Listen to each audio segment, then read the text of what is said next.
Parts of স্পিচের মধ্যে খুব গুরুত্বপূর্ণ একটা অংশ হলো ইন্টারজেকশন। বিভিন্ন রকম সিচুয়েশানে আমরা যখন আমাদের ইমোশনটাকে শো করতে চাই তখন বিভিন্ন রকমের ইন্টারজেকশন ইউজ করি।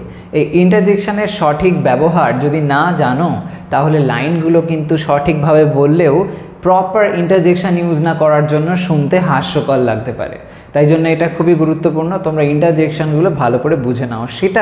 সেটাই জানানোর জন্য আজকে আমি এই ভিডিওটা নিয়ে আসলাম। So hello friends, this is Amit, welcome to my channel read is dom. আর আজকে আমি তোমাদের সামনে এক্সপ্রেস করব কিভাবে তোমরা ইন্টারজেকশন কেমন সেন্সে কোথায় কি ব্যবহার করতে পারো, কেমন কেমন ধরনের খুব কমন কিছু ইন্টারজেকশন আমরা যেগুলো ইউজ করতে পারি সেগুলোই আজকে বুঝে নাও।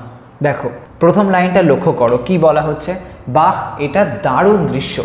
এই যে শব্দটা আছে বাহ, এই বাহ শব্দটা যেভাবে এক্সপ্রেস করছে, বলতে পারি যে একটা উচ্ছ্বাস, একটা মনের ভাবকে এখানে প্রকাশ করা হয়েছে। এই যে আমরা দেখতে পাচ্ছি একটা বিস্ময়বোধক চিহ্ন রয়েছে, এই সেন্সটা আমরা ইন্টারজেকশনের মাধ্যমে কিন্তু এটাকে ঠিকভাবে এক্সপ্রেস করতে পারি। তো এই ক্ষেত্রে বাংলাতে তো আমরা বাহ বলে দিলাম, ইংলিশে কি বলবো? দেখো, যখন কোনো কিছু খুব অসাধারণ, অবাক করা দৃশ্য এরকম ধরনের কিছুর কথা বলবে, সেক্ষেত্রে যাতে তুমি অবাক হয়ে গেছো, চমকে গেছো, এমন সেন্সে ওয়াও এই কথাটা বলতে পারো। খুব কমন ওয়ার্ড নিশ্চয়ই শুনেছো, ওয়াও। তো এরকম সেন্সে ওয়াও এই কথাটা বলা যেতে পারে। তাহলে লাইনটা আমরা কেমনভাবে বলতে পারি দেখা যাক। সবার প্রথমে বাহ আছে, তো সেই সেন্সে আগে লিখব কি? ওয়াও দিলাম। তারপর এটা দারুণ দৃশ্য, দেখো তারপরেও আছে নোট অফ এক্সক্লামেশন, অর্থাৎ যেটাকে বলি বিস্ময়বোধক চিহ্ন। তো সেই সেন্স অনুযায়ী লিখব ওয়াও। তো বলতে পারি এটা দারুণ দৃশ্য, তো ইট ইজ অ্যান, দারুণ সেন্সে অ্যামেজিং শব্দটা ব্যবহার করছি, অ্যান অ্যামেজিং দৃশ্য সেন্সে ভিউ দিয়ে একটা নোট অফ এক্সক্লামেশন চিহ্ন দিয়ে দাও। Wow, it is an amazing view. Okay, তো এখানে এই যে ওয়াওটা দেখলাম আমরা, এটা খুব ইউজফুল একটা ইন্টারজেকশন। পরের লাইনটা দেখো, পরেরটা দেখো, যাহ, আমি আমার ফোনটি ফেলে দিলাম। যাহ, কোনো একটা জিনিস হঠাৎ করে মানে ভুলবশত হয়ে গেল, এরকম সেন্সে, ইচ্ছাকৃত নয়, হঠাৎ করে হলো, তখন কি বলবে? উপস। ওকে, উপস শুনেছো না? এরকম বলতে অনেকেই বলে। তো এটার যে ব্যবহারটা উপস, এই যাহ এরকম সেন্সে বলা যেতে পারে। যাহ, এ কি হয়ে গেল, এরকম সেন্সে উপস, আমি আমার ফোনটি ফেলে দিলাম। তো লেখা যাক, প্রথমে লিখবো উপস, দিলাম, নোট অফ এক্সক্লামেশন চিহ্ন দাও। ওকে, ইন্টারজেকশনটা লেখা হয়ে গেল। এবার কাজটা আমার বাকি অংশটা করার। আমি আমার ফোনটি ফেলে দিলাম, তো ফেলে দিলাম বলা হয়েছে মানে সিম্পল পাস্ট টেন্স। তো আমি বলবো কি? I dropped my mobile. I dropped my mobile, ফেলে দিলাম। আই ড্রপড মাই মোবাইল, হলো আই ড্রপড মাই মোবাইল। পরেরটা, আচ্ছা আমি জানতাম না। আচ্ছা, চমকে গেছি, ও এই ব্যাপার, আচ্ছা আমি জানতাম না, এই যে টাইপের সেন্সটা, এরকম ধরনের অর্থে খুব কমনলি আমরা যে ইন্টারজেকশনটা ব্যবহার করি সেটা হলো ওহ। দেখবে অনেক বিভিন্ন লেখা, ইংলিশের টেক্সট পড়ছো, তার মধ্যে দেখবে এরকম লাইনস অনেক থাকে, একজন ক্যারেক্টার আরেকজন ক্যারেক্টারের সাথে কথা বলতে বলতে ওহ বলছে, তখন হয়তো সে কিছু একটা বিষয় জানতো না বা কিছু একটা ঘটনার সঙ্গে পরিচিত ছিল না, হঠাৎ করে জানতে পেরেছে বা আচমকা কিছু আর কি রিয়েলাইজ করেছে, তখন ওহ এরকম সেন্সে বলা হয়। তো এটা যদি আমরা বাংলা করি এরকম ধরনের অর্থ মোটামুটি আসতে পারে। এগুলো সরাসরি বাংলা ওইভাবে হয় না, কিন্তু তবুও এরকম ধরনের সেন্সে মোটামুটি ঘোরাফেরা করে। তো সেই অর্থে আচ্ছা সেন্সে আমরা বলতে পারি ও। ওকে, তারপরে আমি জানতাম না। তো জানতাম না, তো সিম্পল পাস্টে হবে আই ডিডন্ট নো। আমি জানতাম না, আই ডিডন্ট নো দ্যাট বলতে পারো, আই ডিডন্ট নো দ্যাট, আমি জানতাম না। তোমরা I did not know that এরকমভাবেও বলতে পারো। পরেরটা দেখো, হুররে, আমরা খেলা জিতে গেলাম। হুররে, এই হুররে কথাটা তো খুব কমন একটা ওয়ার্ড, এরকম আমরা বলেই থাকি হুররে। তো এই সেন্সটা যখন আসে তার মানে কি অ্যাকচুয়ালি এরকম অর্থে অ্যাকচুয়ালি হুররা এই শব্দটা আছে, এটা আমরা বলে থাকি হুররা। কিন্তু এটা ছাড়াও আরেকভাবে এটা বলতে পারি ইয়াই। এই ইয়াইটাও কিন্তু খুব কমন একটা বলতে পারো ইন্টারজেকশন। এই যে ইয়াই এর ব্যবহারটা, এটা আবার ভ্যারি করে, সবসময় কিন্তু এরকম ধরনের সেন্সে হয় না। হতে পারে তুমি কিছু একটা অ্যাচিভ করেছো, তুমি চাইছিলে অনেকদিন ধরে এটা করতে, ফাইনালি পেরেছো, তখন তুমি বললে ইয়াই এরকম করে বললে, বা ইয়েস এরকম বলতে পারো। তো এই সেন্সে অনেক রকম হতে পারে। ওকে, তো ইয়াই আমরা খেলা জিতে গেলাম, we simple past tense one the game, right, we won the game. তো এখানে আমরা খেলা জিতে গেলাম, এখানে আমি নোট অফ এক্সক্লেমেশন দিয়েছি, তো সেই মতন এখানেও তোমরা দিতে পারো এই সেকশনটাতে, উই ওন দ্য গেম। তো এখানে ইয়াই বলতে পারো, আবার না হলে ইচ্ছা হলে তুমি এখানে হুররা কথাটাও বলতে পারো এই সেন্সে, তখন এরকমভাবে বলতে হবে। ওকে, HURRAH বলে একটা নোট অফ এক্সক্লেমেশন দিতে হবে, এই সেন্সে সেটাও বলা যায়। তো যাই হোক, এগুলো খুব ইউজফুল এই ধরনের অর্থ বোঝাতে গেলে। কি বলছে নেক্সটটা, আহা মনে হয় আমি বাস মিস করব, আহা মনে হয় আমি বাস মিস করব। এই যে আহা, আহা এই কি হয়ে গেল, এরকমটা হওয়ার কথা ছিল না, এরকম সেন্সে খুব ইউজফুল একটা মানে বলতে পারো ফরমেশন আছে, যেটা ইংলিশে লেখার ক্ষেত্রে খুব স্টাইলিশ সাউন্ড করে, সেটা হচ্ছে আহ আর ওহ মিক্সড একটা ফর্ম। ওকে, তাহলে কেমন হবে, এরকমভাবে বলতে পারো লাইনটা, মানে ইন্টারজেকশনটা এরকমভাবে লিখতে পারো।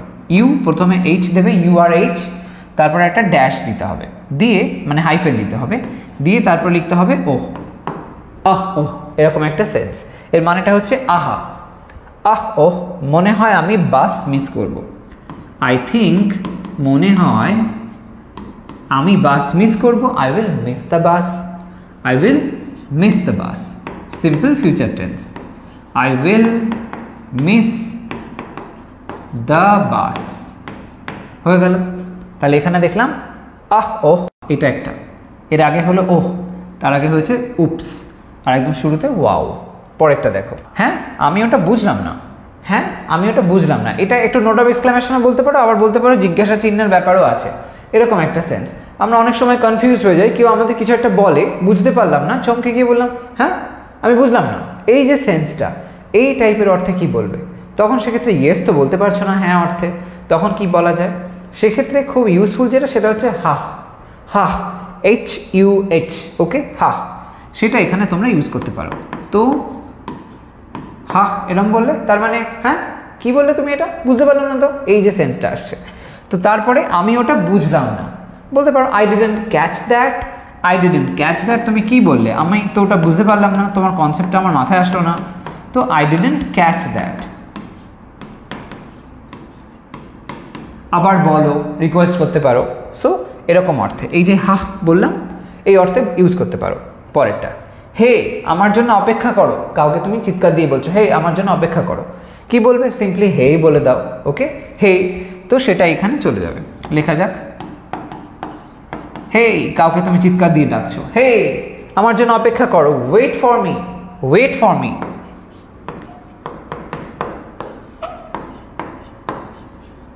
ওকে হে ওয়েট ফর মি, আমিও তোমার সাথে যাবো, তুমি চলে যেও না একা একা, দাঁড়াও। তারপরে বাব্বাহ আমি পরীক্ষা শেষ করলাম, বাব্বাহ আমি পরীক্ষা শেষ করলাম, এই যে বাব্বাহ এটা যেন একটা হাঁফ ছেড়ে বাঁচা, বাবা অনেকদিন পরে এই ঝামেলা গেল, এরকম সেন্সে বাব্বাহ কি বলবে এখানে, এখানে বলতে পারো একটা খুব সিম্পল একটা ইউজফুল ওয়ার্ড আছে, সেটা হচ্ছে ফিউ। ওকে ফিউ মানে জিনিসটা হচ্ছে ফিউ মানে নর্মাল যে এফ দিয়ে সেটা নয়, এটা PHEW ফিউ। তো এরকম সেন্সে আমি পরীক্ষা শেষ করলাম, তো একটা যেন এয়ার তুমি এক্সহেল করছো, ভিতর থেকে যেন অনেকটা যেন এয়ার একসাথে তুমি যেন এক্সহেল করলে, ফিউ এরকম ভাবে বললে একটা বিশাল বড় ঝামেলা গেল, ফিউ। ওকে দেন আমি পরীক্ষা শেষ করলাম, আই কমপ্লিটেড দ্য এক্সাম, হলো I completed the exam, few I completed the exam, শেষ হলো শেষ পর্যন্ত, এরকম সেন্সে খুব ইউজফুল ফিউ। নেক্সট ওয়ান, ইস এই খাবারের স্বাদ খুব বাজে, এই খাবারের স্বাদ খুব বাজে। তো যখন এরকম কোনো খাবারের স্বাদ খুব বাজে হবে, যেন গা গুলিয়ে উঠছে, একেবারে সহ্য করা যাচ্ছে না এরকম খাবার, তো এরকম সেন্সে যেটা বলতে পারো, যখন ইস কথাটা বলবে এই অর্থে, তখন সেক্ষেত্রে ইউজ করতে পারো ইয়াক। ওকে ইয়াক, তো ইয়াক মানে বাবা এ কি টেস্টে খাওয়া যাবে না, এরকম একটা সেন্স আসে ইয়াক। তো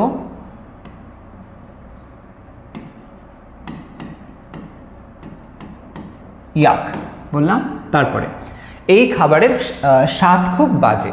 সিম্পল প্রেজেন্ট টেন্সে বলা হয়েছে, তো লিখতে হবে the food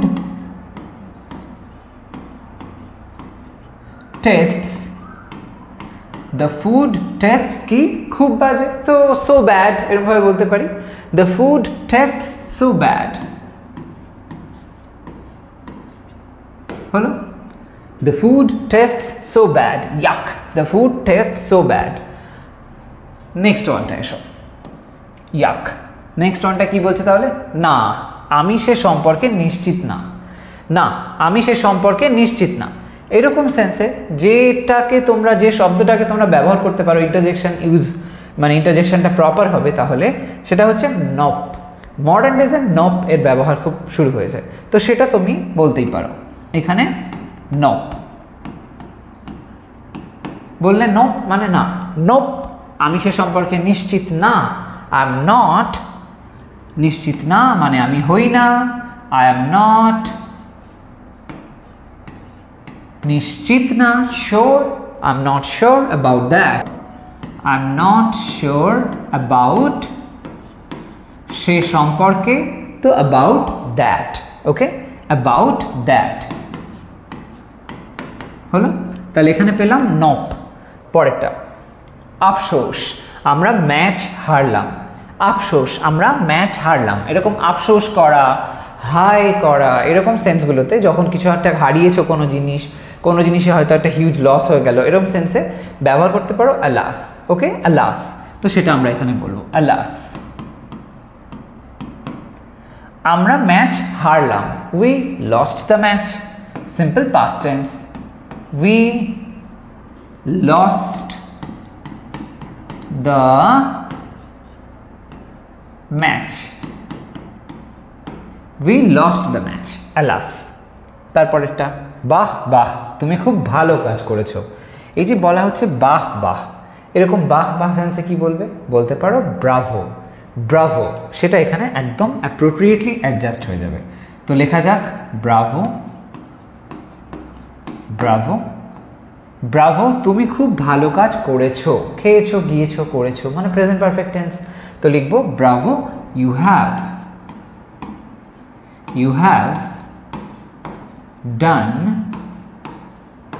you have done তুমি করেছো কি খুব ভালো কাজ, a very good job, you have done a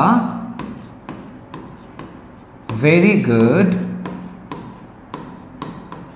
job হলো।